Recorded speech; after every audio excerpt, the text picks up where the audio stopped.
everybody. My name is Annabel A. Gordonas, and I am welcoming all of you to our national training on quality assurance in the flexible learning mode of instruction. So let me share to you our PowerPoint for today's session.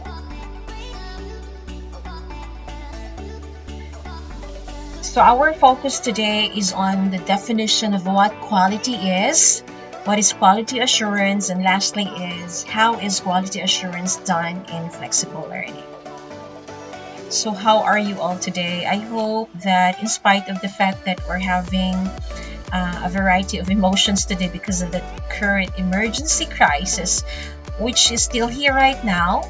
Sometimes you're happy, we're sad, worried, annoyed, etc. So I hope you're still doing your best every day to be better and effective educators, especially when our learners right now are also experiencing the same situation.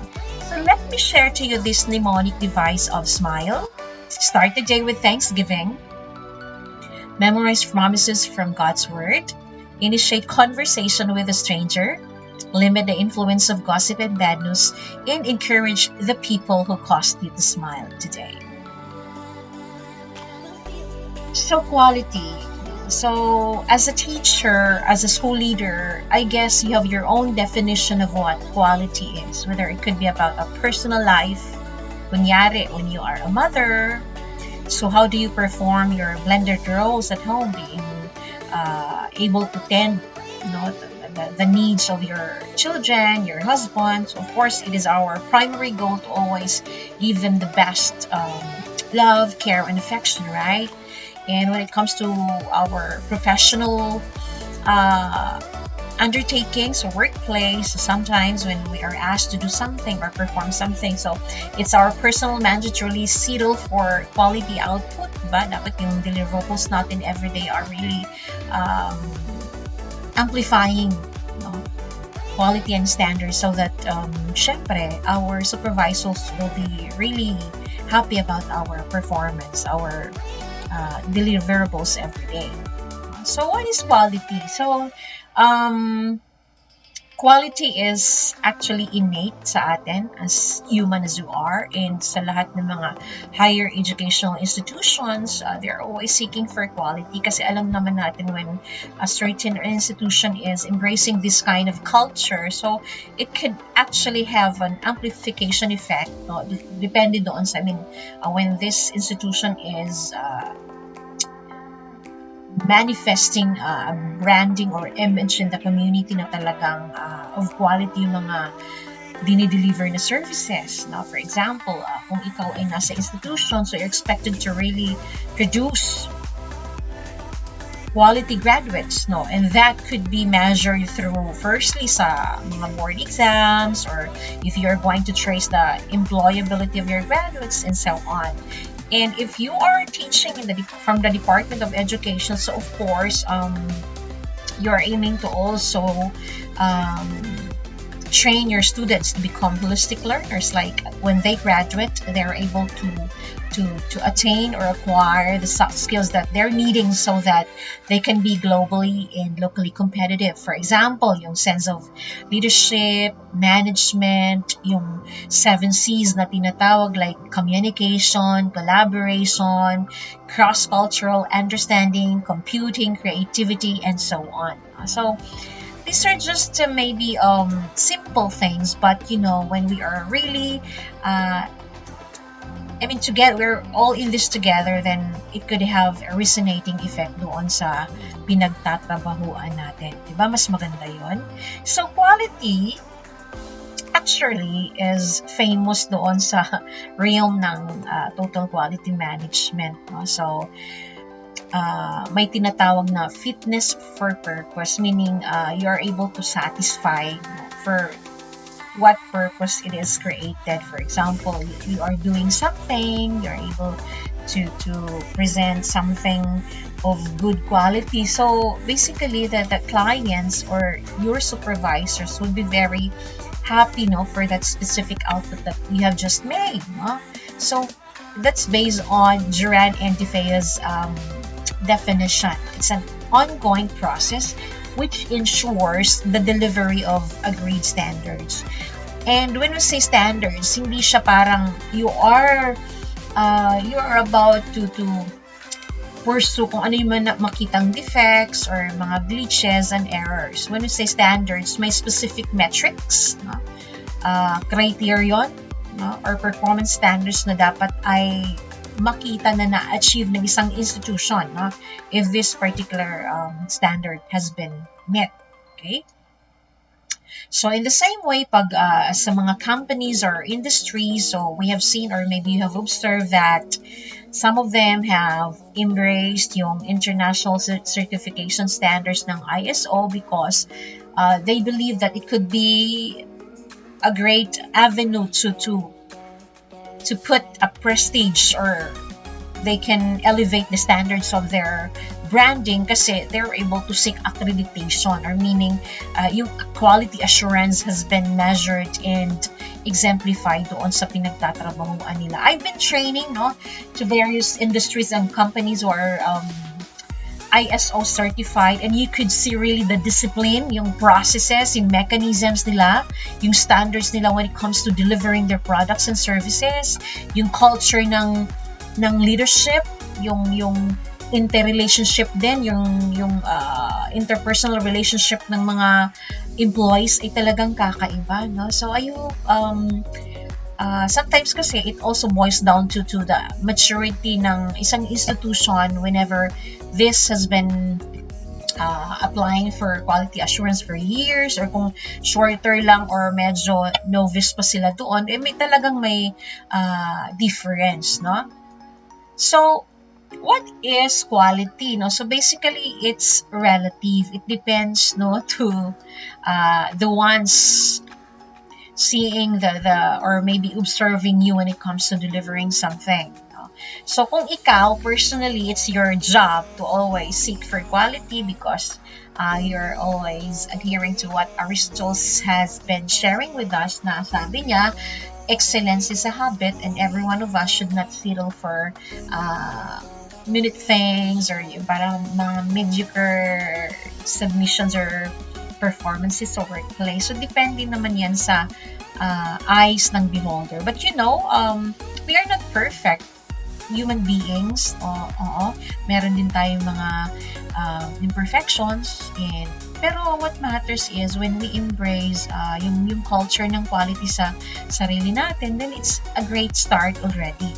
So firstly, it may mean different things to different people kasi iba-iba naman yung pinanggalingan natin, iba-iba yung practices natin. For example, we come from a certain institution na medyo nag-exist na ng 100 years, and syempre kung at present medyo adept na yung institution sa quality management system, so maybe you are used to it, no? You are already oriented to the practices, the culture of quality management. However, there are other institutions, may mga educators din na medyo parang hindi pa nila na-process of what quality management is, ano yung accreditation, how do we do when it comes to the different undertakings of quality assurance and so on. Okay? And then another one is, it may mean different things to the same person under different circumstances. No? So, depende yan sa context kasi alam naman natin na each one of us has our own workplace or workplaces. So, minsan yung workplace natin ay nag-i-exist na ng 50 years. So, medyo kung when it comes to quality assurance, siguro some of your workplace is able to embrace this type of endeavor, no, sa workplace ninyo. Or may iba naman na mga schools or HEIs na medyo new pa sa undertakings na yun. So, medyo nag-a-adjust na sila. At syempre, it's not a bed of roses venture or journey, no? It takes a lot of challenges. And syempre, may mga opportunities din naman when you are embracing the quality, the realm of quality. Okay? So, it is relative to the standard that one maintains. No? Kunyari, absolute standard. When you're offering various program sa university ninyo. So I guess each program has its own program standards na dapat ay ma-maintain, ma-manifest doon sa curriculum, no? Sa standards na that is being offered to the clients. Ito yung mga learners natin. Kunyari, the program is civil engineering. So ano yung mga specific program outcomes that these learners need to acquire when they graduate? No? Can they perform yung multidisciplinary approaches of civil engineering? Like, hindi ako expert doon, but I guess merong mga specific skills that our students need to deliver when they graduate, no? After attaining or maybe acquiring such degree. No? Ito yung babantayan natin. Pero hindi lang doon, kasi syempre, we know that we are catering or offering services to our clients into different dimensions. Una, syempre, administration, yung faculty, yung student support, teaching and learning activities, and others, no?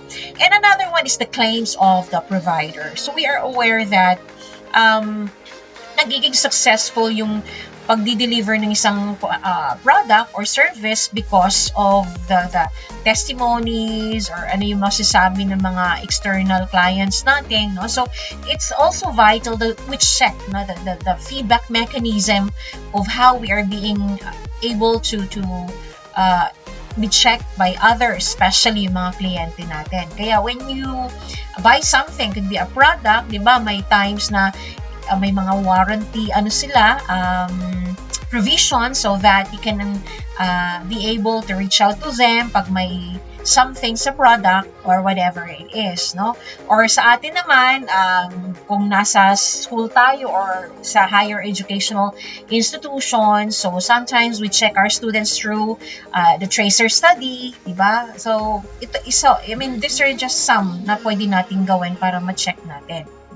So quality is a measurable variable, that is, in meeting predefined norms, standards, requirements, no? Merong quality assurance, no? So it's a process that objectives are achieved with quality as a result. Kasi doon naman lahat naka-emanate sa objectives, no? Kunyari, ikaw ay isang school, no? So naturally, maraming dimension or aspects why you are operating. So naturally, una, dahil you're serving the learners now, because it's our fundamental duty to give to provide, no, yung rights nila to education. So in the same way, doon sa for those who are in the higher education institution, so nagbo-boil down lahat, or we're emanating everything doon sa vision, mission, goals, and objectives, and nami-measure kung quality nga ba. Kaya nga yung mga board exams could be one of the indicators on how to really measure the effectiveness or the quality assurance of a certain organization or institution. So when we are talking about quality, it is but imperative that we also deal on the definition of terms that we are about to unfold in this training. So firstly is on quality control. So ano ba ang ibig sabihin ng quality control? So it refers to the verification procedures, no? It could be both formal and informal, no, used by the institutions in order to monitor quality and standards to a satisfactory standard as intended. Kasi alam naman natin na walang perfect na institutions. Lahat talaga ay dumaan sa challenges, no, sa mga obstacles, no. So hindi natin pwedeng i-prescribe agad na ganito ang gagawin. We will control our people kasi we are seeking for quality. No? What matters is meron tayong tinatawag na quality control. No? This quality control could be gauged at monitoring kung kumusta yung student support that we are giving, no, to our students. Kunyari, sa enrollment or kung sa admission, ano yung process na pinagdadaanan ng isang estudyante. No? Parang yung end-to-end processes na pinagdadaanan niya, no? madali ba? Lalo na ngayon, we are doing this online. Kumusta naman? Or baka isang araw ay naisumbong na tayo sa 888 or sa chat because we are not really mindful of the processes or yung mechanisms that our students need to have while doing the activity. No? So, hindi lang naman student support. Pwede din po itong yung sa classroom management that every administrator is having. Lalo na ngayon, we are doing the flexible learning or sa blended learning din. May modular modality, meron ding online learning. So, how do we exhibit yung quality control doon sa assessment, lalo na. No? So, this has been vital that we need to also check out. The next one is quality enhancement. So, it's the process of positively changing the activities, no, in order to provide for a continuous improvement in the quality of institutional provision. So, from the word enhancement, so maybe may nag-i-exist na quality assurance undertakings or quality management system, and then every year nagpapa-check ulit or reassess ulit yung institution. So, malalaman, no, from day one or yung first year na nag-undertake sila, and then from kunyari to the 5th year, kung na-enhance ba yung quality. Now, if it's your first time to really go for quality management systems, ang hirap, no? It takes a lot of conversations, meetings. Yung decisive leadership kailangan din doon when it comes to quality enhancement. So, nakikita mo yung progress. No?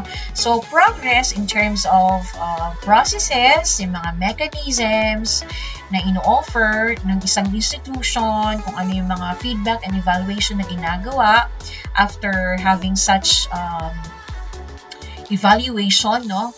And other stuff. What matters is ang isang institution is always seeking for continuous improvement because they believe na kailangan nilang ma-elevate yung standards nila as an HEI. Kasi alam naman natin na yung mga estudyante natin ay they're becoming brighter and smarter when it comes to choosing the best school. Also, kailangan din ay alam natin, no, how to assist them by providing already the signals on how you offer quality doon sa schools that you are currently working. The next one is quality audit, no? So it's the process of examining institutional procedures for assuring quality and standards. So as what I have mentioned kanina, may mga metrics, may mga criteria na chini-check or ginagamit or mga checklist, mga indicators para ma-achieve or ma-measure yung quality and standards o mga procedures na ginagawa ng isang school. Kunyari, when it comes to classroom management, ano yung end-to-end processes na pinagdadaanan ng isang teacher, no, to do this, no? Or kunyari sa paggawa ng syllabus, no? Tama ba yung processes or procedures na pinagdadaanan ng isang faculty when doing this? Or kunyari, when your school is into income generating projects and isa sa mga projects ninyo is yung facility rental or rental facilities doon sa school. So, ano yung mga specific processes or procedures for a client na gustong mag-rent doon sa gym, kunyari, no? Ano yung processes until matapos yung procedure na yon. So, kailangan, ito yung maganda pag you are enrolling to such process or to such undertaking kasi nakikita, it's very clear whether you nagpi-perform ka ng tama or ano yung mga possible glitches na makikita. Kaya yun, isa yun sa mga advantages when you are doing quality management sa workplace. Another one is standard. So it describes the levels of attainment against which performance may be measured. So attainment of a standard implies a measure of fitness for a defined purpose. So sa atin, tayo ay mga educators. Kung nasa college tayo or nasa HEI, isa lang naman ang purpose natin, no, to produce globally competitive learners. No? So, syempre, saan tayo kumukuha ng lakas, syempre, sa mga inspiration or yung pagiging passionate natin as a teacher. So, nag-i-innovate tayo sa career natin, sa trainings and experiences, sa paggawa ng mga syllabus, learning resources, lalo na ngayon ay online, para ma-met natin yung specific program outcomes that our institution is promoting. No? Kunyari, sa field ng education, so it's part of the program outcome objective to produce globally competitive teachers. So, ano yung mga specific skills? Ano yung mga procedures? Ano yung mga attributes na dapat mong malaman as a teacher to basically cascade this down to your students? No? So, alam natin na nagiging masaya ang buhay natin as a teacher when we produce globally competitive graduates. Nalalaman natin yan through when they pass ng mga board examinations. Okay? So, meron ding tinatawag na quality culture. No? So, this speaks about quality risk management kasi alam naman natin na marami ring problems and issues na nakikita natin as an administrator or as a faculty sa workplace na dapat ay nami-mitigate itong mga risks na na-identify based on the risk assessment. No? Meron ding processes and systems, gaya ng sinabi ko kanina when it comes to enrollment procedure, sa admission, what else? Yung mga processes na pinagdadaanan, no? Sa bawat offices doon sa school natin, no? Meron ding oversight, may mga issue management, no? Knowledge management, document management, di ba? Sa institution natin, meron tayong tinatawag na document controller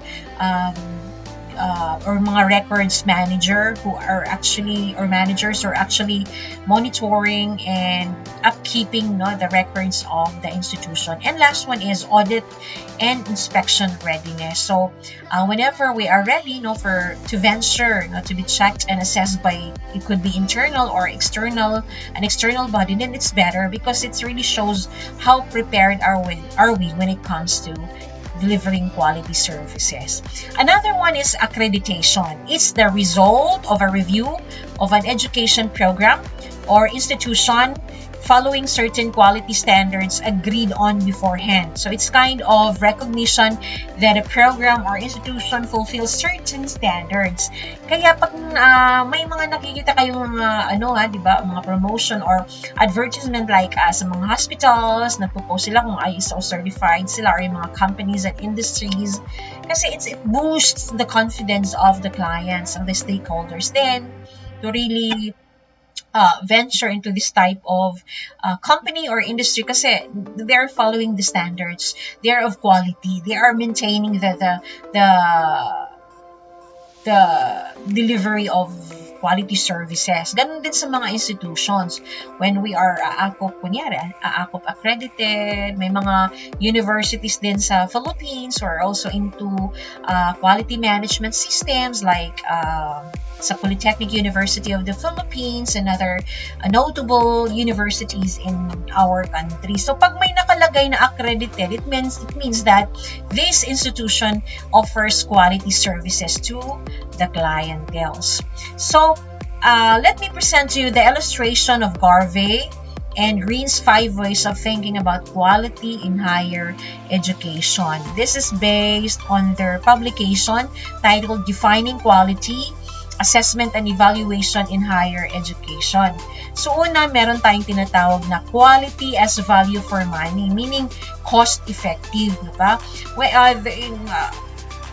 When we see that our students are really venturing or maybe decided or our students decided to enroll in our school or sa university that we're currently connected with. So, syempre, it's our goal to really give the best quality service. Kaya nagiging maganda yung value ng money kasi nakikita ng estudyante that the institution is really doing its best, no? Doing its part to maintain the quality. The next one is quality as fit for purpose, meaning bakit or how does the institution maintain or created the quality in order to satisfy the needs, kung ano yung mga gusto ng mga clients, no? Meaning, na-met niya yung standards na gustong ma-attain ng clients or ng stakeholders, no? The next one is quality as excellence. So, achieving the highest of standards. So, naturally, sa atin naman, for higher education institutions, di ba, yung focus natin is on instruction, research, and publication, meron din community extension and services. So, it's actually a multidisciplinary approach na dapat din ay ma-maintain talaga para walang, the higher education institution could really be proud na they are really maintaining such quality. Another one is quality as perfection, no? A consistent or flawless outcome with zero errors. Gaya nung sa ibang companies or industries na ISO certified din. So, ito din yung fundamental principle nila. Not to commit mga products with defects, no? Kaya, they're really doing or embracing yung mga quality assurance din para ma-minimize or ma-mitigate yung problem. Actually, may mga instruments silang ginagamit like yung just in time, yung Tokiyoke, what else? And other stuff para nakikita yung or makukuha yung quality output that is being desired. The next one is quality as transformation, meaning may continuous improvement. No? Kung sa atin ito, sa higher education institutions, so this speaks of how are we able to transform the lives of our students. Kunyari, when we trace their career after 5 years, kumusta sila? Are they able to employ or land a job related to the degree that they have sought, no, from our university? Or kung nasa high school sila, are they able to really get the degree that they're aiming, no, in the college? Kumusta naman yung mga performances nila, no? Are they able to also win in other competitions? Kung college yan, are they able to pass their board exams? Or kung institution ka naman, syempre, continuous improvement, lalo na sa research, yun mean yung internalization undertakings, kumusta naman, yung community extension services that you're promoting, no, sa institution, kumusta naman, no? So, in the same way, sa quality in higher education naman could be manifested through these. So, una, yung client satisfaction. Ano yung views ng students and employers? So, kaya may mga may mga job street research or survey kung ano yung most preferred students or most preferred universities when it comes to hiring, no? Kasi nakikita nila kung ano yung quality graduates that these HEIs are actually producing. So, kailangan talaga every HEI, no, is able to satisfy, no, yung needs ng mga employers. Gaya ngayon, we are about to unfold Education 5.0. Alam naman natin, during Education 4.0, it's more on automation, machines, no? Ngayon, sa Education 5.0, we are aiming for yung human-centric, no? It's not all about the machines already. It's all about the humans, no? Our students. So, how are they able to develop yung softs and hard skills that they need to demonstrate in the workplace when they're working already? Sometimes, it reflects how the institution is able to prepare the graduates. The next one is value added. Ano yung mga view ng students? Kunyari, when they decided to enroll in your institution, so ano kayong value added na pwede kong ma-enjoy? Kunyari, sa flexible learning. So, paano kaya na di-deliver ng isang university yung flexible learning mode ng mga estudyante, no, na nagtatrabaho, or yung mga estudyante na medyo hindi naman masyado sa technology or kulang sa resources. So, or kung ikaw ay estudyante din na you are thinking, I am spending money. So, ano kaya yung value added makukuha ko sa institution na ito? So, kailangan ganun yun. No? So, value for money, the view taxpayers and government, no? Fitness for purpose, the view of external assessors aiming for improvement, and ano yung threshold? Meron pa, threshold, yung view ng accreditors doon sa quality standards that you're offering as an institution. No?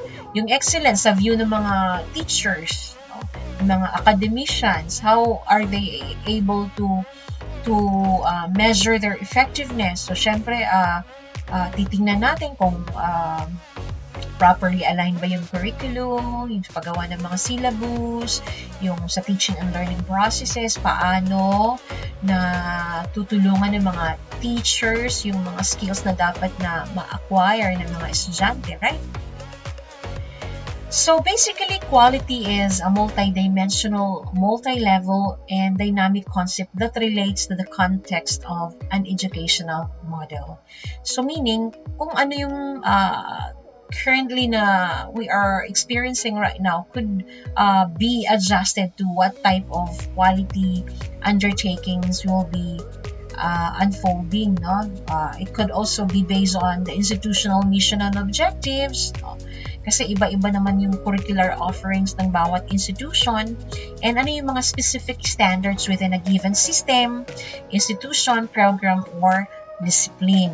So, iba-iba kasi nga iba-iba yung program or courses offerings ng bawat institution. May isang institution na hindi pa masyadong adept doon sa isang quality assurance undertaking, so they are still adjusting against doon sa isang institution na adept na or experienced na doon or whatever it is, so hindi na mahirap. No? So ito yung mga let me present to you the 12 key standards when it comes to measuring or key areas of quality standards. So, una, meron tayong tinatawag na vision, mission, goals, and objectives.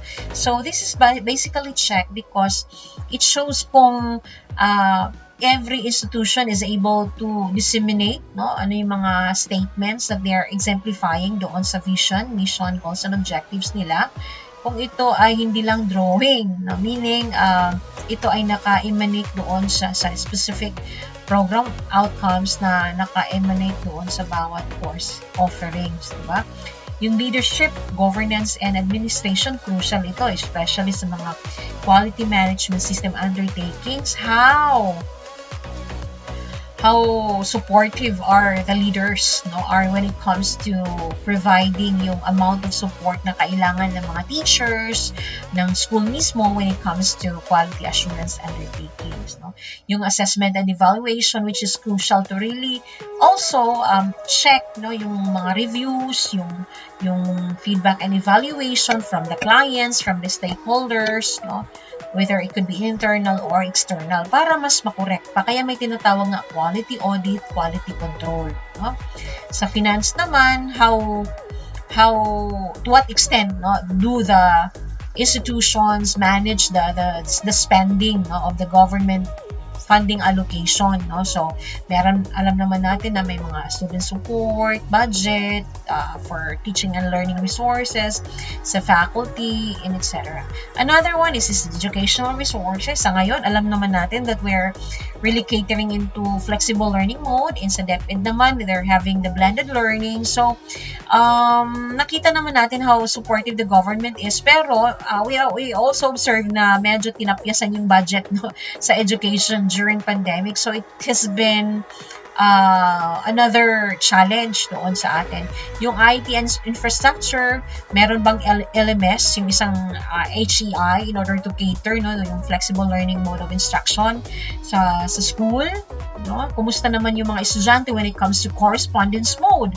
Are the HEIs able to to partner or forge linkages with stakeholders like doon sa mga courier service deliveries, na i-deliver ba ng mabuti yung mga modules, no, for the students, hindi ba nawala yung mga modules. So dapat chine-check din ito, no.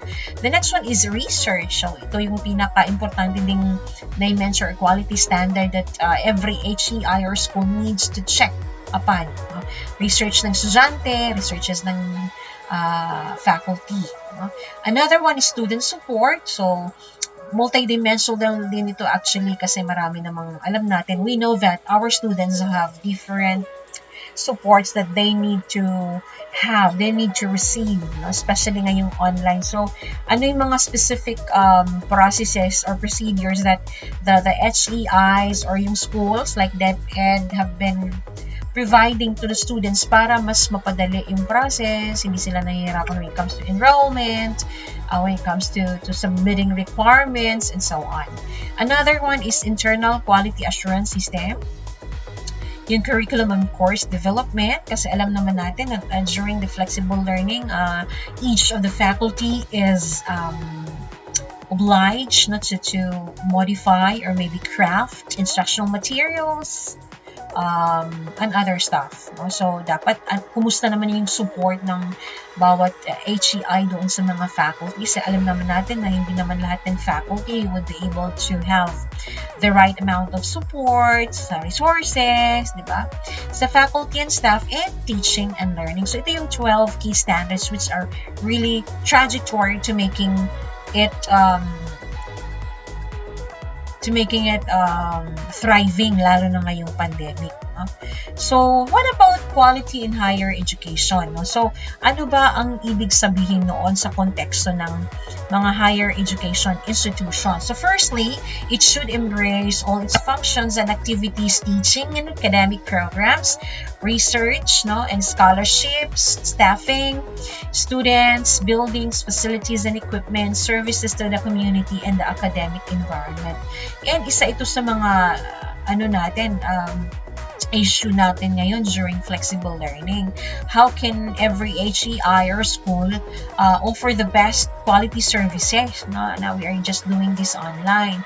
So, syempre, maraming pagpaplano. It takes a great leader to have clear picture how to mitigate the problems, especially sa flexible learning. Kumusta yung facilities and equipment natin, lalo na when it comes to catering online classes sa university namin, sa PUP. Actually, we are given Zoom accounts or premium for faculty para makatulong na din sa amin na to cater online classes for those students who have chose online delivery mode. Okay? So, we are done with the definition of what quality is. So, sa ngayon naman we will focus on quality assurance. No? So, ano ba ang ibig sabihin ng quality assurance? I guess meron kayong sariling experience about this, no? Or meron kayong undertakings sa respective institution ninyo, no? And maybe you can help me share your own experiences through sa breakout rooms or sa group chat na meron tayo, or even sa email na mamaya i-share ko sa inyo. So, quality assurance is an ongoing continuous process of evaluating, assessing, monitoring, guaranteeing, maintaining, and improving the quality of higher education system, institutions, or programs. No? So, ano ba yung ini-evaluate? No? Ano ba yung ina-assess, minomonitor? So, technically, kung school, syempre, yung programa, no? Yung mga curricular offerings that you're giving or providing to the community, no? To what extent do you offer quality? No? Kaya kailangan talaga na every institution, as much as possible, may quality assurance, because they could maybe assess how effective they are, how thriving they are when it comes to delivering their quality services doon sa institution. Kaya every time may mga syllabus making workshop every year para mas ma-improve pa, or every after 3 years may curriculum review, or may evaluation para ma-assess how effective it is. Tinitrace natin yung performance or yung employability ng graduates natin. Kasi doon naka-hinge doon kung talagang nag-perform tayo as an educational institution. So we should always remember that quality assurance is not about specifying the standards or specifications against which to measure or control quality. No? But it is about ensuring that there are mechanisms, may mga procedures, may mga processes in place to ensure that the desired quality, however defined and measured, is delivered. Kunyari, ikaw ay president ng isang institution, gusto mong ma-check kung kumusta yung finance processes sa accounting. For example, when it comes to catering, yung payroll ng mga faculty. Ano ba yung end-to-end process niyan? Saan ba magsisimula? No? Or kunyari, as a scholarships ng mga estudyante, no? Ano yung mga procedures na dapat ay I'm talking about yung application ng scholarship. Ano yung mga procedures na dapat ay pagdadaanan ng isang estudyante so that he or she could apply to this particular scholarship. So dapat ito ay may procedures para nakikita, alam ng mga estudyante whenever this is posted, kunyari sa website or whatever it is. Kung ikaw naman ay isang vice president sa academic affairs, so naturally, maraming processes yon. No? Isa na doon ay yung classroom management. So ano ba yung processes when it comes to observing a teacher? No? Ano yung mga criteria or ano yung mga checklist na ipiprepare ng isang classroom observer, no, to check the quality that this particular faculty is maintaining in the classroom. No? Kung ang isang estudyante ay mag-undergo ng exam, no, or during assessment, ano yung processes na dapat ay pagdadaanan. So, quality assurance is a process of establishing stakeholder confidence that the process and outcomes fulfill expectations or measures up to threshold minimum requirements.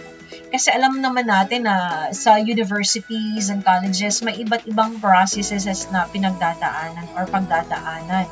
Or kahit sa Department of Education, sa mga schools ninyo, may specific processes, may mga procedures na dapat pagdadaanan para ma-check, ma-monitor kung talagang ito ay na manifest ng tama, ano yung mga possible risks na nakita natin, no?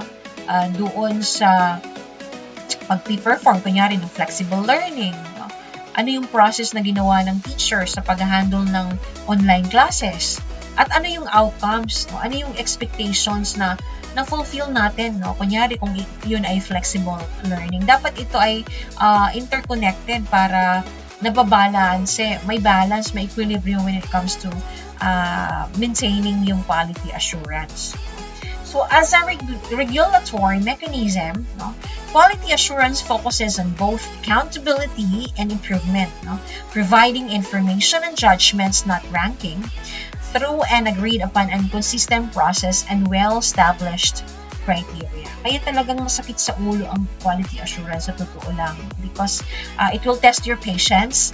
Marami kang resources na ihanda, and it takes a lot of meetings, virtual conversations for now, kasi we are doing online or work from home mode because of our current emergency crisis. So maraming criteria din yan, may mga internal validators or external validators na nag-check, at minsan masakit sa ulo, lalo pag nakita yung mga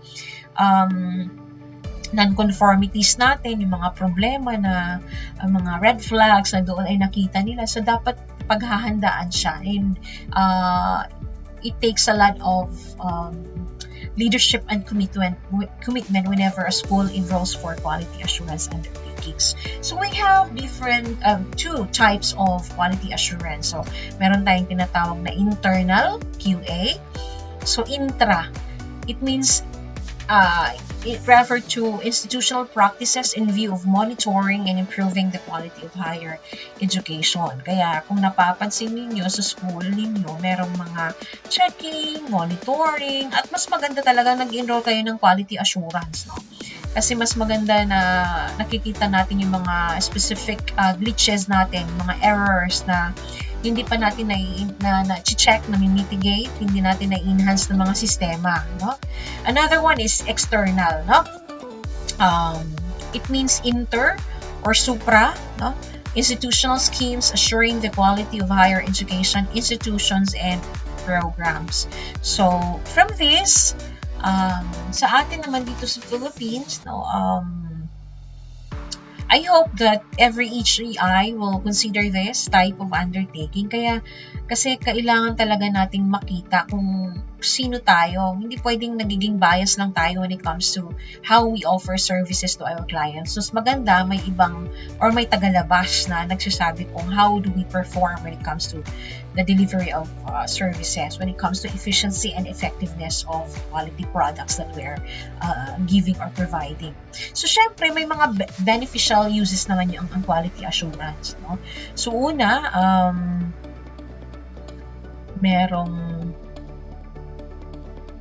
the first one is learning from others. So, it could be through peer review processes.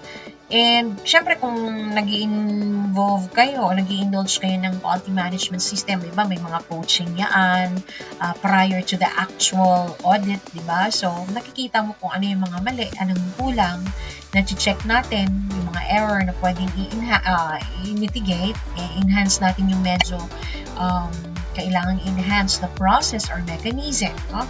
Another one is awareness of difference through review and benchmarking. Kaya kailangan talaga ay open tayo, no, to also benchmark with other universities' practices when it comes to a certain program or yung mga processes nila, ano yung ginagawa nila sa curriculum enhancement or curriculum review, when it comes to tracing yung employability ng graduates nila, kasi we are used to tracer study. Ano kaya pwedeng yung sa ngayon, lalo na sa flexible learning mode of instruction, no?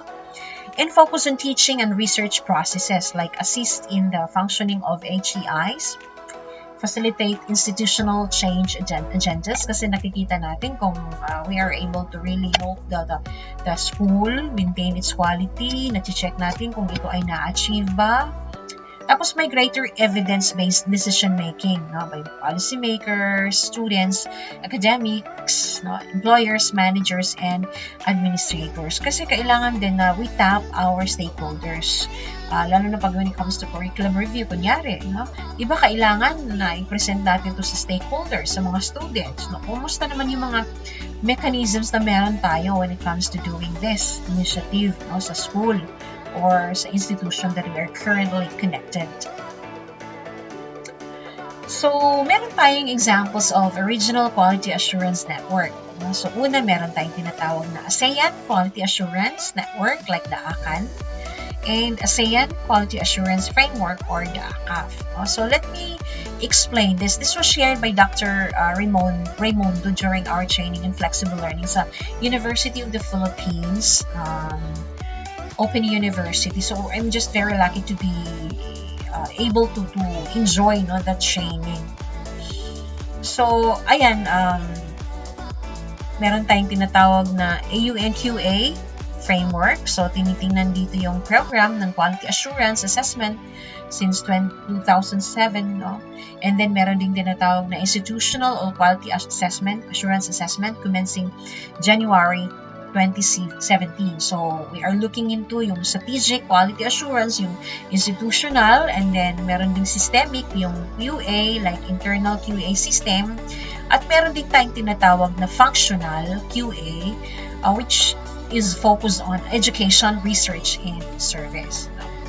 So, maganda ito kasi ito ay transnational when it comes to quality assurance framework, no? May alignment ng AUN QA at institutional level with other QA frameworks, no? So for example, sa Baldrige, like sa America, no?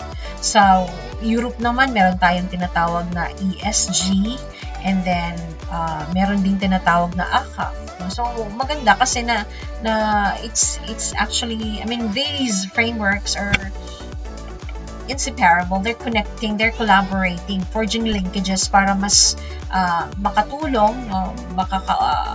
Benchmark pa yung iba't ibang higher education institutions and how to really settle for quality. No?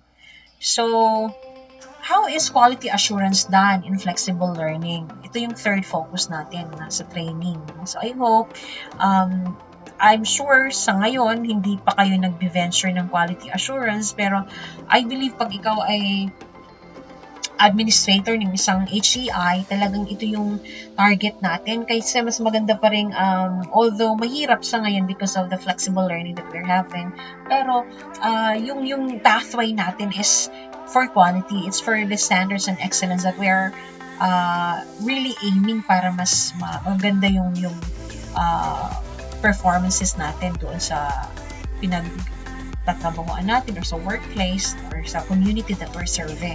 So, ano ba ang ibig sabihin ng flexible learning? I guess alam niyo na ang ibig sabihin nito. But for the sake of, just to maybe revisit its definition, it's based on CHED Memo number 4, series of 2020 on the guidelines of the implementation of flexible learning.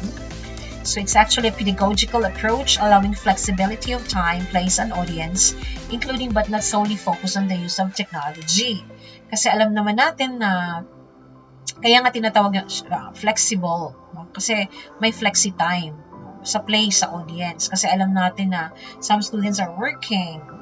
May iba namang estudyante, walang internet, no? Walang resources. So, they chose yung modular-based learning or correspondence mode.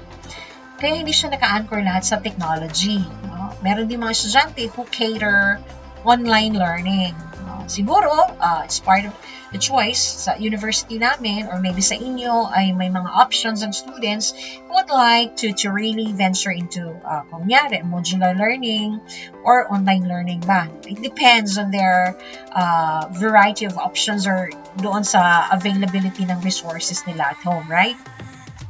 So although it commonly uses the deliberative methods of distance education and educational technology, these may vary depending on the levels of technology, availability of devices, internet connectivity, level of digital literacy, and approaches.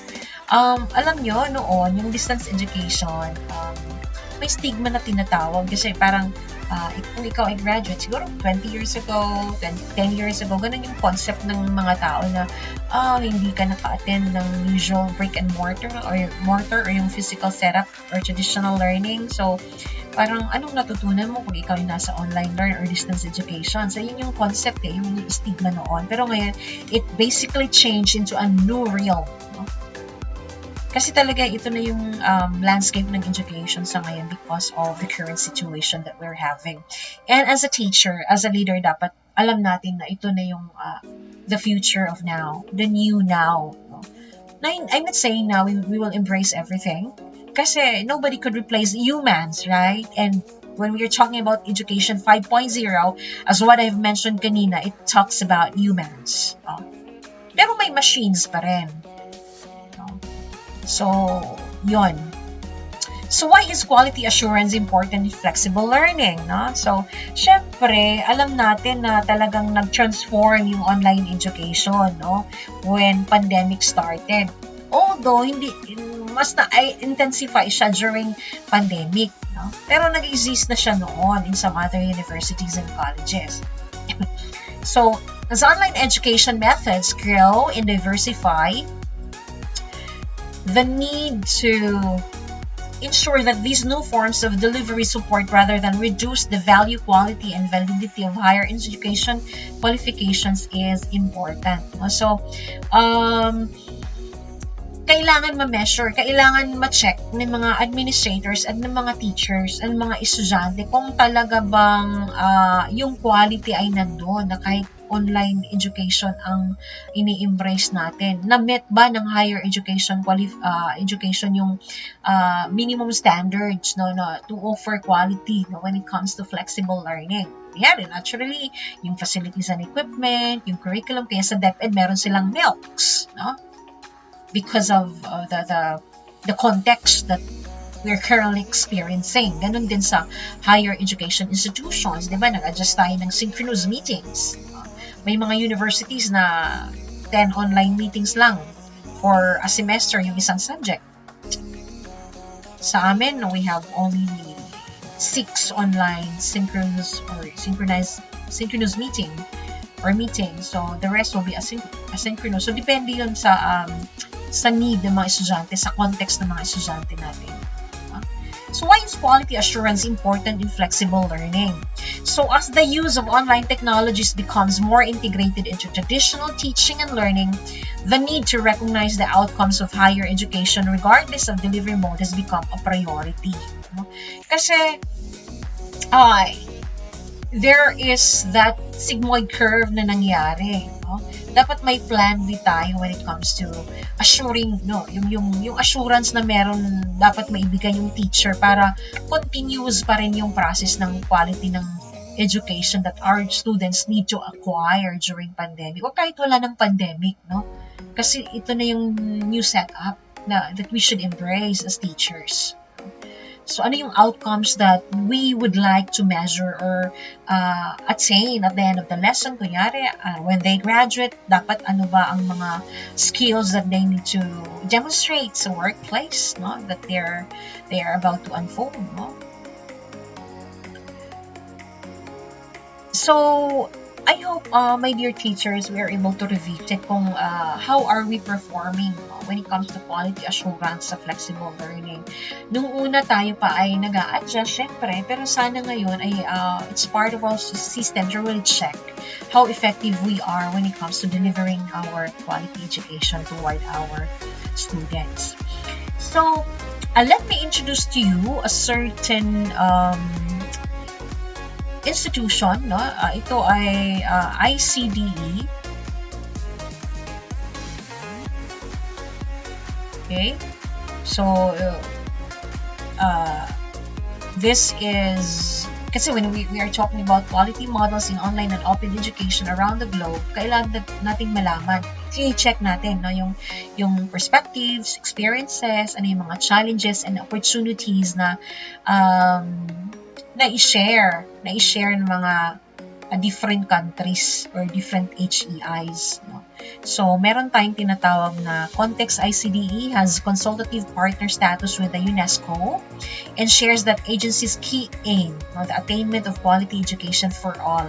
So, in addition, ICDE is guided by the following values. Ito yung member focus and involves members in decision making, in cooperative action, and in cooperative problem solving.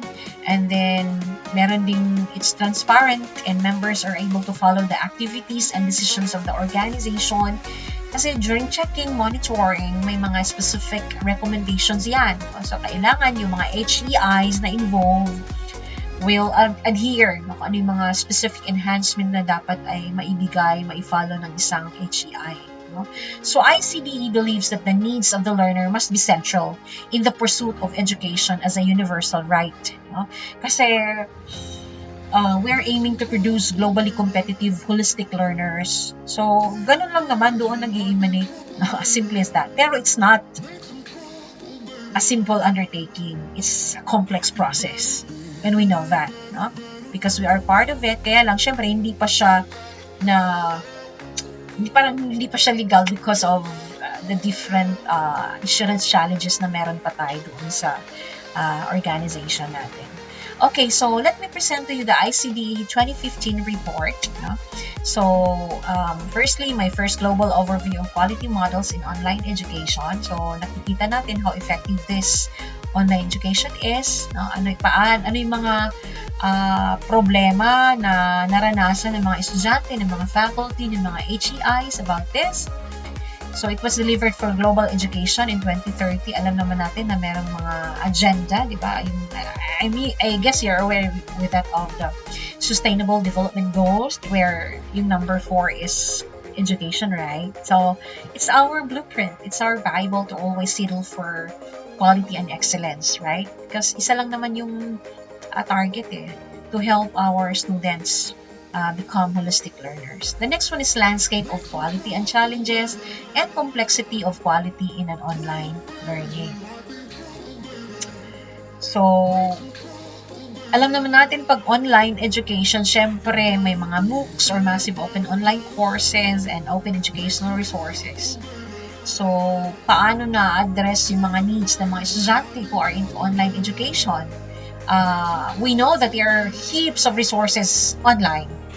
Pero have you come to check the quality of it? Kasi maraming authors, maraming portals ng MOOCs and OERs. Pero we should be very intelligent then how to choose and when to choose the right amount material. Yung quality talaga. Kasi it's easy to write, it's easy to publish for them. No? Pero dapat sa atin being a part of the clientels, dapat alam natin na to really check for quality. The next one is one size does not fit all. Kasi iba-iba yung context na pinagdadaanan ng bawat institution. May isang institution na alam ko ay medyo bago pa doon, so na medyo hindi pa sila nakaka-adjust. May isa namang institution na talagang flexing na sila doon sa quality assurance or mga models sa online distance learning or online education. So through this, by improving quality of student experiences, QA model should not restrict innovation and change. Kasi nga, yung pathway natin toward education is skyrocketing.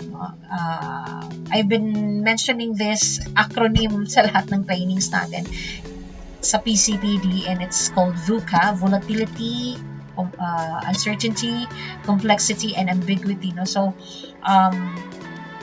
talagang we know that things are becoming more and more complex. Yung speed ng knowledge, yung shelf life ng skills or acquisition ng mga estudyante natin ay nagbabago every year. So, kailangan prepared tayo kung ano yung mga innovation and change that our platform has been offering. Or else, we cannot produce globally competitive graduates. No? So, yung quality concept and aspects of quality, describes model of quality frameworks, yung certification, benchmarking, accreditation ay nare-report din nila para we can have a benchmark of that. They also reveal a huge gap in knowledge building, knowledge sharing, capacity building, and coordination. Kasi when a certain institution is embracing quality assurance, nakikita nila no yung importance ng collaboration. One of the best ways to be successful sa ngayon because of the flexible learning that we're having is through collaboration, no? Forging or building linkages doon sa mga partner institutions. No? So, meron ding existing models for QA of open, distance, flexible, and online education and e-learning. They share many common features. Many are designed to offer flexibility for institutions to adapt to suit to national and institutional context. No? Ito naman ay hindi talaga madali, no? Because it will take a lot of planning, yung processes, yung mga inputs na gagamitin, yung mga specific outcomes that these quality assurance institutions need to adhere or to be measured on. So, let us remember, my dear educators and school leaders, that quality concepts can be applied at any of the three levels. So, pwedeng macro level like national or international. Sa macro level natin, sa national, di ba, meron tayong tinatawag na mga accreditation, like sa ACO for state universities, in colleges. International naman, kung ikaw would like to venture into international quality assurance, mas maganda yon. Sa atin, sa Philippines, hindi pa masyadong popular ito, but I believe, based on my observation, some universities are really doing its best to also welcome this type of opportunity. Meron din tayong tinatawag na meso level or institutional, and micro level like individual practice. Kung ano tayo, how do we maintain yung quality sa workplace natin. So the formal QA models reviewed in the 2015 ICDE report usually address the issues at macro and meso levels. So, among the quality standard models reviewed, each QA model was developed for specific purposes, like in different contexts and in different times. Because you cannot compare one institution to that of another kasi iba-iba na yung context, like yung maturity, yung mga courses offerings, yung and other aspects na pwedeng makonsider when it comes to having this type of undertaking. It's neither possible nor appropriate to recommend one over another. Selection based on institutional context, aim, and maturity. Kasi iba-iba naman yung vision and mission, goals and objectives ng bawat HEI, di ba? And it identified dimensions which need to be addressed for QA and quality enhancement. Kasi pag may tinatawag na quality assurance, and syempre, it could be leading to quality enhancement. Paano nag-evolve yung isang HCI based on the quality assurance measurement and evaluation na binigay ng different institutions. So, ergo, may quality enhancement talaga. Kaya lang, kailangan din ito ay continuous yung processes at na-check pa rin, no? Nag-gauge pa rin ng bawat HCI. So, according to ICDE 2015 report, the most general categorization of dimensions are encompassed into 3 aspects. The first one is management. So, ito yung institutional strategy, ano yung vision and resourcing, no? Yung products, yung processes of curriculum and module design and development, no? Kasi nga, online education, so paano yung paggawa ng mga courseworks, yung mga LMS na gagamitin kung meron man, no? Yung mga products that the learners expected to demonstrate and manifest, no? Yung mga services na ino-offer like sa student staff support, information, yung resources na kailangan ng mga estudyante during the course of flexible learning mode of instruction. Okay? So this type of quality assurance is actually subdivided into 2. The first one is performance indicators and indicators of sources of evidence. Kasi hindi pwedeng drawing lang, no? Dapat meron isang instrument na nag-check kung paano na-measure, paano na-implement ng isang institution, yung inputs, yung processes, and yung outcomes na dapat nilang ma-attain. So, let me present yung toolkit na meron yung AP Quality Assurance of Online Learning Toolkit in 2019. So, meron tayong tinatawag na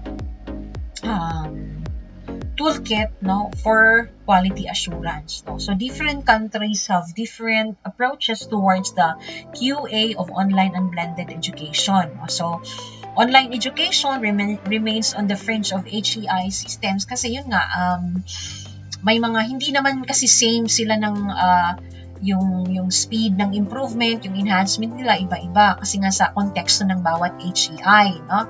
And then online and blended learning are within already established QA system. So, syempre, may difference talaga pag established or meaning well-adept na yung isang institution doon kasi hindi na siya mahihirapan. Although may mga challenges, but because the organization has been very active in producing or catering to quality assurance system, so hindi na siya mahirap para sa kanila, no? So, this type of learning toolkit is integrated model of quality assurance. So, each domain can apply to any mode of delivery, and yung toolkit provides an approach to the quality assurance of each domain that is specific to online or blended education. So, yun yung maganda.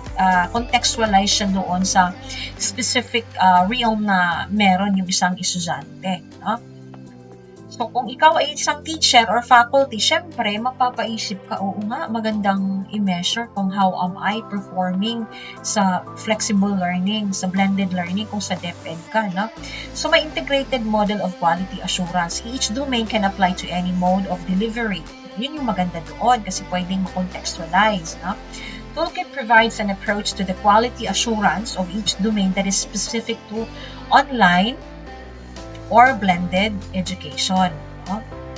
So, ito yon, no? APQA of Online Learning Toolkit. This was shared by Dr. Raimundo. So, ito yon, may mga domains na tinatawag like Domain 7, 8, and 9, may student achievement. So this calls for curriculum design, assessment, and integrity and learning outcomes. And then when it comes to student engagement, merong resources, student information and support, student experience, and innovative culture, which is focused on leadership and management, staffing and professional development, and review and improvement. So, titingnan natin paano ba natin kaya gagawin itong mga dimensions or domains na ito sa specific classroom situations natin or sa institution natin. No? So, let me present to you the nitty-gritty of such toolkit. So, firstly is sa learning, leadership, and management domain. So, ito, it answers the question, yung principle na how supportive yung leadership, yung leaders natin, yung managers natin when it comes to providing quality online and blended education. Kaya, yun nga, may mga strategic plans, continuity plans, chine-check yung mga performance indicators, and always adhering to promoting yung quality service, yung quality within the institution. May mga meetings, may mga consultations, virtual dialogues, chine-check tayo ng mga supervisors natin. No? The second one is staffing profile and professional development. So, staff involved in the teaching, management, and support of online and blended education have the appropriate qualifications, knowledge, and skills required to support the achievement of student learning outcomes. So, naturally, sa mga education institutions, sa higher education institutions, if you are teaching in mathematics majorship, so you're expected to be a graduate of a mathematics degree, may master's ka ng mathematics degree. I mean, yung verticalization, yung professional development ng staff ay talagang nabubullseye, no? Yung natatarget ng isang HEI, no? Pwede din yung through training, yung support na binibigay yung isang HEI through this, no? Lalo na when it comes to catering online and blended education. So, during pandemic, ang daming seminars and trainings, no, for this, para mas ma-assist pa yung mga teachers, yung mga faculty, no, regarding this. Review and improvement. So, this calls for the performance data in a broad range of feedback from stakeholders, including students, are fed into planned cynical reviews. Okay? So, syempre, the best way is to really cater and get the feedback evaluation, no, doon sa mga estudyante natin. Kailangan, may mga masasakit na feedback yan. No? It's not perfect, but at least, based on their recommendations or mga experiences, you would be able, as a leader, you would be able to intensify and amplify the goals and objectives na meron ka for blended and flexible learning education. Okay? The next one is resources. No? So, when it comes to digital technology, talagang you would really allocate funding for this. And alam naman natin sa Philippine government, may limited provision ng budget. So, medyo isa ito sa mga problema, no? So, the necessary technical and digital infrastructure is sufficiently resourced to enable accessible, reliable, and compatible provision of online education for all students regardless of location. No? Kaya, sa atin naman, maswerte tayo dito sa Philippines. The government naman is really doing its best to also close the digital divide na meron tayo. So, may mga ino-offer yung ICT na free wifi sa mga campuses, di ba? Or yung support din ng government ay nandun naman when it comes to digital technology. Sa amin, during pandemic, marami ding programs ang nagawa yung university. Like, yung visitors appointment service system. Kasi nga, bawal yung face-to-face transaction. So, isa yun sa mga nagawa, or yung online payment nag-i-exist na yun before.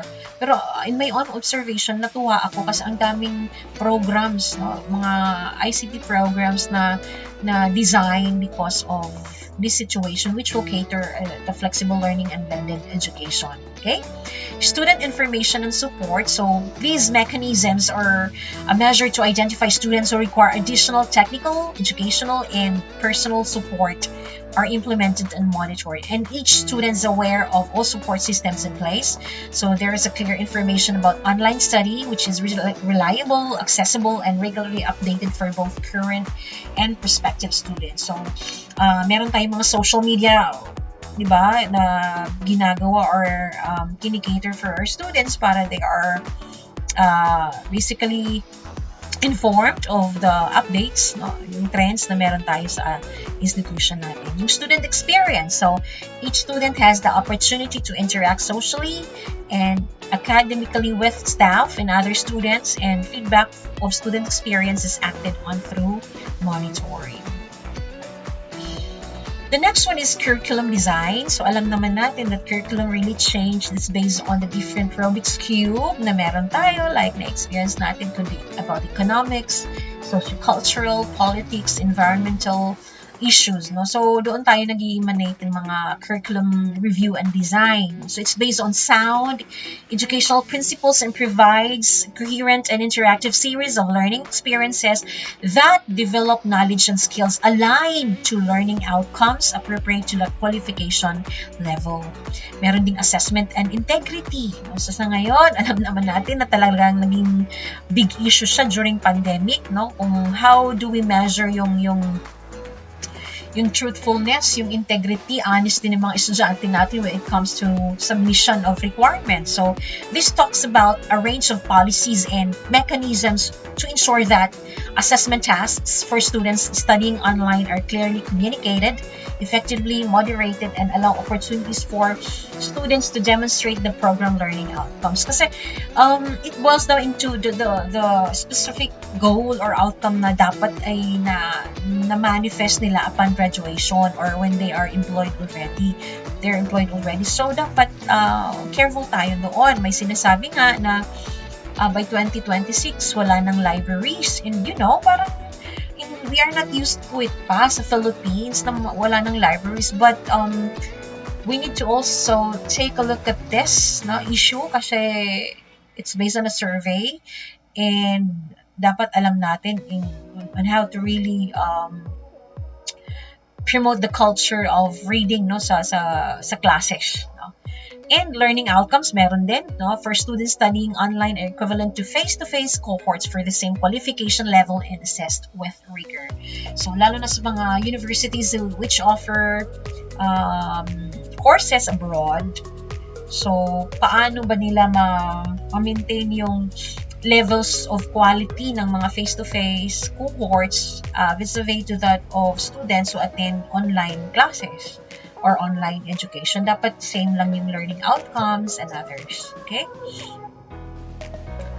So, that is all for the domain or the indicators for the learning toolkit introduced by APEC. So, sa ngayon naman, meron tayong tinatawag na rubric naman, which is created by the Commonwealth of Learning. So, COL is the mandate to promote the use of open learning and distance education knowledge, resources, and technologies. So, originally, ito ay mga British countries na which they collaborated para to assure yung quality assurance sa blended learning. Kaya they're able to produce yung rubric na pwedeng magamit. Pwede na naman natin itong gamitin. Depende yan sa'yo. Depende yan sa decision ng organization ninyo. Pero dapat ay pag-usapan, ipaplano, paano yung input, processes, and outcomes nito. Lalo na if you're offering flexible learning and blended education. Okay, so COL, QA rubric for blended learning. So, the Quality Assurance Rubric for Blended Learning, aka the Rubric, has been developed by the Commonwealth of Learning as part of its role to lead the QA component of the Partnership for Enhanced Blended Learning or the PEBL project. So, ano ba ang ibig sabihin ng PEBL project? So, sa East Africa, merong mga higher education institutions who embrace yung quality assurance. Kaya, through CUL, quality assurance, maganda to para ma-measure yung effectiveness na meron yung isang institution when it comes to blended learning. So, it guides an institution, faculty, or individual lecturer in developing quality blended learning courses to enhance the learning experience, no? So, sa license naman, alam naman natin ngayon, ang daming OERs or Open Educational Resources with a CC license. So, rubric may be modified and redistributed as long as attribution is given to the original authors. Pwede yun kasi may mga Creative Commons naman ngayon na license, pero talagang for public consumption sila na pwede nating i-redistribute, i-modify. Basta be sure that you are citing yung original authors nun. Okay? So, the PBL project, developing a network of institutions in East Africa to move toward more fully utilizing blended learning. So this is an example of a certain quality assurance undertaking. No? So yung premise is address qualified staff shortages in various subject areas through the use of quality learning materials developed by experienced subject matter experts. Okay? So, ganito yon. So, the courses can be used in credential-bearing programs and shared across institutions, like yung central components of project. Una, may blended learning course development for the Staff and Educational Development Association, that's from SEDA or UK. And then sa online learning management naman, this will be done by University of Edinburgh. And yung quality assurance, syempre, yun na yung sa COL. So, paano ba yon na-exemplify? So, yung quality assurance of PBL project, paramount for these courses to meet institutional, national, and regional quality standards. So, meron tayong tinatawag na intensity of blending. Kasi, yun nga, sa blended learning, may purposeful fusion of face-to-face and online environments to conduct teaching and learning. That's based on Garrison and Vaughan, as cited in Paris and more here in 2020. So, meron traditional, yung brick and mortar, and then yung online, which is facilitated by web or pwede ding hybrid. Hybrid naman kasi pwedeng online, tsaka yun, na may umaattend ng face-to-face. Kasi yung maganda. So why choose this rubric as an exemplar? So in general approach is to fully examine an institution's course design processes. So taking into consideration orientation, yung content, yung instructional design, yung use of technology, the student experience, and other areas relevant to designing and delivering a blended learning course. Kaya kailangan parang meron kang eagle eye kung ikaw ay part ng undertaking na ito. Kasi kung hindi, parang magpo-focus ka lang sa isang aspeto, then it defeats the purpose of the quality assurance undertaking. No? So why choose this rubric as an exemplar? So first is comprehensive undertaking from primary sources. So it incorporates out inputs from 33 senior administrators, academics, and consultants from 25 institutions directly. So yung mga quality assurance directors or indirectly yung mga vice chancellors, consultants na involved with their own institution's quality assurance processes or who are contracted to support capacity building in the project. O diba? Maganda yun. May collaboration. Second is contributors reflect the institutional needs in their respective country context privy to issues. Okay? Third, vetted by individuals from 4 national and international bodies and reviewed by 2 international QA experts. Fourth, it contains items and open educational resources, including the requirements to source existing OER in the development of a blended learning course and to release the course as an OER. And the next one is Creative Commons. License can share, we can distribute, we can copy, we can adapt, remix, transform, and build upon the material for any purpose, even commercially, as long as you follow attribution and share alike ideas. So ito yung rubric na tinatawag natin based on CUL. Ito ay divided into 8 categories and 50 quality elements. So meron tayong 1, navigation, which is composed of 6 quality elements. May content, 11 quality elements. Instructional design, 8. Course structure, 6. Student support, 4. Technology media, 6. Assessment, 6. And quality assurance and evaluation, which is equivalent to 3 quality elements. So let me explain this to you one by one para mas maintindihan natin, mas ma-internalize natin yung meaning ng rubric na ito when we would like to embrace quality assurance. So, meron tayong una, meron tayong navigation, no? Orientation, no?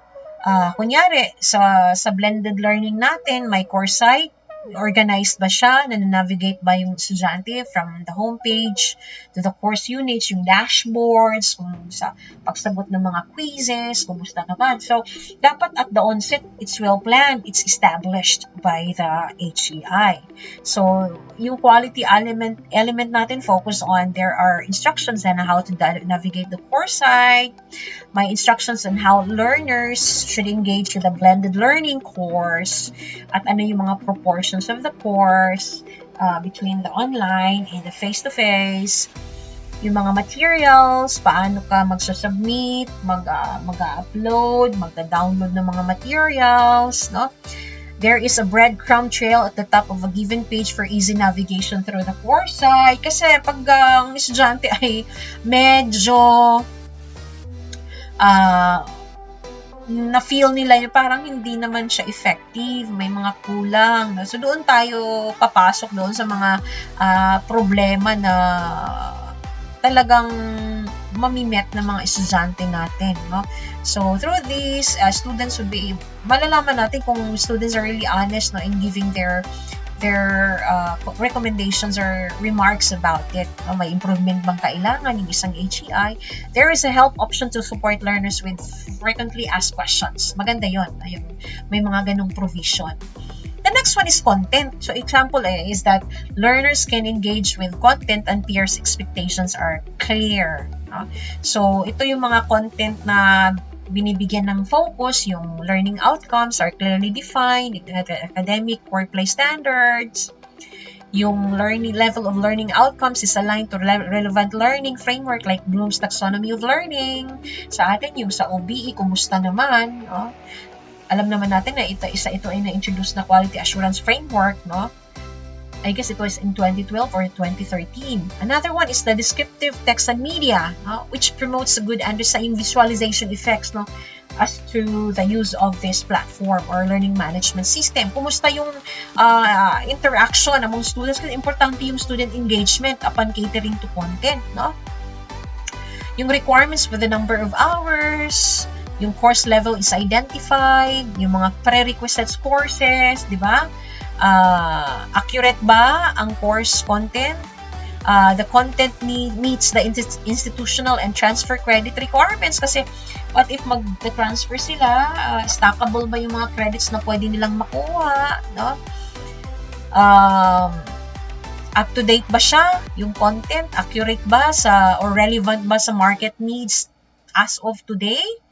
Yung content meets the institutional and transfer credit requirements, no? How reliable the references are, the materials are properly cited and referenced or free of plagiarism, di ba? Materials have been copied, edited, modified for accuracy, typo errors, yung format, yung style, meaning yung highlighting techniques and document design ay na-establish or na-correct ng maayos. Okay? Third is instructional design, which is focused on the content, which is pedagogically sound ba siya? So here, kunyari, learners are exposed to a variety of learning activities kasi alam naman natin na we need to exemplify differentiated instruction kahit blended learning siya kasi as we all know, our students come from the genetic makeup, backgrounds, learning profiles, diversity, etc. So we need to contextualize yung specific topics na meron sila every day for a day's lesson doon sa blended learning courses. Mga learning activities, materials are linked to learning outcomes. Instructional materials contribute to the achievement of the stated learning outcomes. Active learning strategies are used that engage the student and promote the achievement of the stated learning outcomes. May mga learning activities that promote student interaction kasi it's also all focused na sila ay collaborative sa teachers, sa peers, they can respect the opinions of others. They access to external programs like yung SPSS, lalo na pag statistics subject. For example, kung engineering courses naman, kumusta na yung paggamit ng mga software engineering platforms? Ready ba? How supportive the institution is when it comes to providing these types of support, di ba? Media is fully integrated in the course, like short video, variety of interactive features. Kumusta yung LMS, no? Friendly ba siya? Minimal lang yung mga external links, documents, etc. And there are learning activities designed to engage students in critical thinking. Now, the next one is course structure. So the course has been properly conceptualized to reflect good practices in organization, presentation, and aesthetics. So una, kumusta yung presentation? Logical ba? Sequential? Well-paced? Kumusta yung course structure? Flexible? Does it allow for easy update or content, no? In units, activities, etc.? Included ba yung mga links, yung mga research database, accessible ba yung mga LMS and other related websites? The course is properly licensed as OER, flexible ba, hindi ba liable for plagiarism sa mga estudyante pag minodify nila, whatever it is. No? The course meets institutional guidelines and is consistent to relative formatting or templates. No? And the course structure enables a good mix of learning resources and faculty support. We also have student support. No? So students have timely and sufficient access to support in a face-to-face and online mode. So ito, pinag-uusapan dito yung instructions for learners to satisfy yung course requirements nila, yung mga tasks nila, yung assessments, no? Para basically they can demonstrate a performance-based learning activity. No? Tutors are adequately trained. No? Students are provided with orientation to the online platform of the course and registration facilities. There are clear instructions in how and when students should expect feedback. No? Technology needs, ito yung next. No? So, appropriate technology has been selected. References are available for student, no, to retrieve resources. So, dito we are talking about the selection of technological tools, no? Like LMS, email, yung mobile applications, kumusta yung mga gamifications na nandun, tama ba? Can the students access and succinctly incorporated or relevant ba siya doon sa learning content? The selected knowledge support completion of activities that enhance the learning outcomes. The LMS provides an option to download resources, no, for offline consumption. The technology enables learners to communicate and collaborate.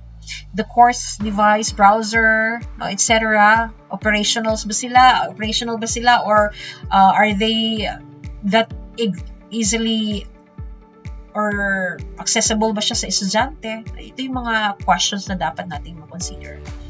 The next one is assessment. No? So, assessment procedures are clear and accessible, regularly conducted and in various formats. So, alam natin, daming web-based tools or learning platforms when it comes to assessment. Like, learners are provided with information on how they will be assessed in the course.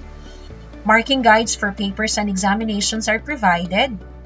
May formative, may summative assessments. No? Assessment tools can facilitate self-evaluation, like students can answer through Google Forms, kunyari, sa Padlet, pwedeng SurveyMonkey, Mentimeter, and other stuff. Assessment tools measure mastery of learning outcomes. Doon talaga nag-i-emanate doon. Kasi, kunyari, the course is IT. No? So, kailangan talaga at the end of the listeners, when they graduate, these IT students or learners can be able to create programs. Yung capstone projects nila talagang alam nila yung end-to-end process. And lastly is quality assurance and evaluation. So ito yung quality assurance has been implemented thoroughly in design and plans in place to be continuous. No? Quality assurance. So this talks about the course is being subjected to quality assurance processes, may rigor as a face-to-face course. Kasi nga, online, ang hirap. No? So dapat chini-check, same lang yung level of offerings or yung quality standards. Planned schedules are in place for online courses to be reviewed to ensure that the provider keeps pace with changes in technology and content. Course evaluation is enabled for learners to provide feedback on the blended learning experience, including the course content. Kailangan open yung institution dito para mas ma-improve pa nila, ma-enhance pa nila yung type of quality assurance na meron sila sa institution. Di ba mas maganda yun? Okay. So, ayun po yung different elements natin, no, for CUL, Rubric, na pwede natin ma-enhance, ma-modify sa specific natin, institution. Kaya lang, siyempre, kailangan natin i-acknowledge yung attribution kung sino man ang author nito. Okay? In summary, pinag-usapan natin, no? Ito yung pinag-usapan natin sa training na ito. What is quality? So firstly, quality is relative. Ano yung 5 perspectives on quality? Quality is a multidimensional, multi-level, and dynamic concept.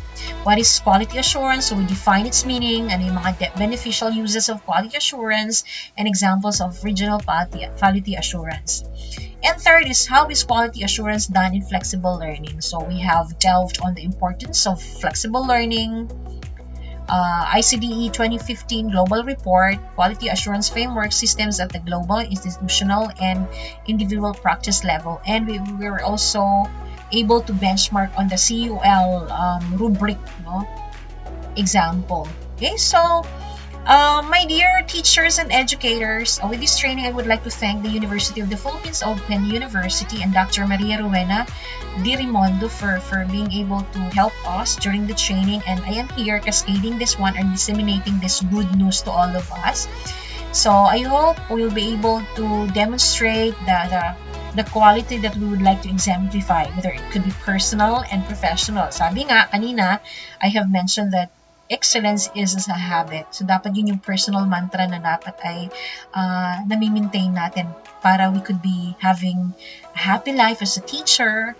We are able to change the lives of our learners. Okay? So, God bless us all. Maraming salamat for attending this national training on flexible learning or regarding quality assurance. So, God bless us all. Mabuhay, everyone. Thank you.